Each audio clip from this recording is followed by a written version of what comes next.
Hello everyone, कैसे हैं आप सब। एक बार पुनः शिव कोचिंग क्लासेस पर स्वागत है। उम्मीद करता हूं आप सब अच्छे होंगे, मस्त होंगे, बेहतर होंगे, आपकी पढ़ाई भी बेहतर चल रही होगी। Class 12 chemistry NCERT chapter first में आज का टॉपिक है बच्चों विसरण और परासरण में अंतर। पहले इसके बारे में कुछ बेसिक समझेंगे, बाकी अंतर तो यूं आसानी से आपसे बन जाएगा।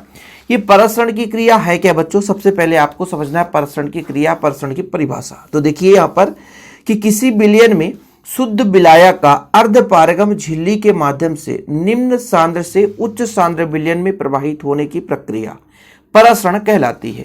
यानी कुल मिलाकर के विलायक के अणुओं का निम्न सांद्रण से उच्च सांद्रण की ओर प्रवाहित होना किसके माध्यम से, अर्धपारगम झिल्ली के माध्यम से।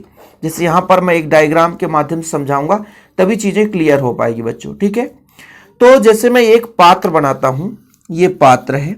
अर्धपारगम झिल्ली किसे कहते हैं, जिसमें केवल विलायक के अणु पार हो जाए, ठीक है, वो आपका अर्धपारगम झिल्ली हो जाता है।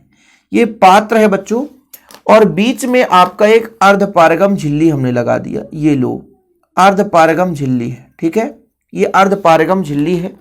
और एक साइड आपने विलयन रख दिया, एक साइड आपने विलयन, ये विलयन हमने भर दिया, और एक साइड आपने भर दिया विलायक। क्या, विलायक, ये विलायक है, ठीक है।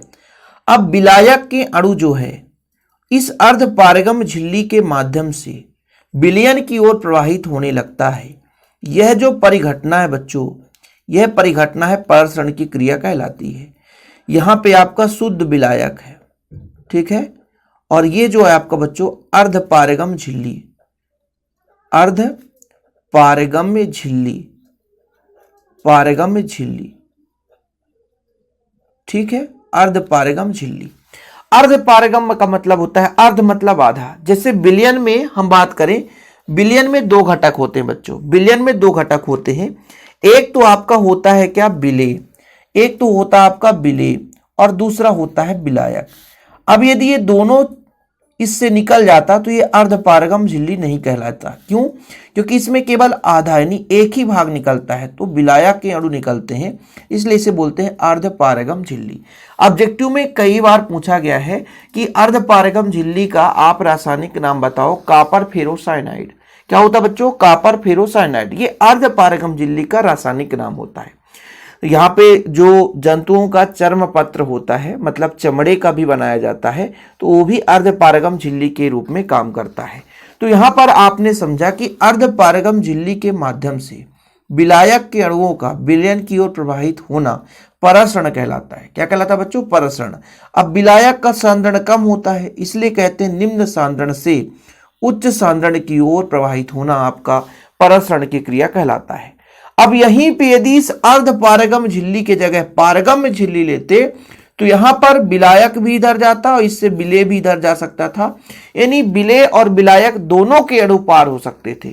तो वहां पर फिर बच्चों आपका होता है विसरण की क्रिया, और विसरण का क्रिया सीधा इसके उल्टा होता है। विलायक विलयन की ओर जा रहा था, अब यदि विलयन विलायक की ओर जाने लग जाए, मतलब विलयन का जो विलेय कण है वो विलायक में चला जाए, तो फिर आपका वहां पे विसरण की क्रिया हो जाती है। तो परासरण में विलायक के अणु विलयन की ओर जा रहे थे, तो भैया निम्न सांद्रण से उच्च सांद्रण की ओर, है ना। और वहीं पे यदि हम विसरण की बात करेंगे तो उल्टा हो जाएगा, उच्च सांद्रण से निम्न सांद्रण की ओर अणु प्रवाहित होते हैं।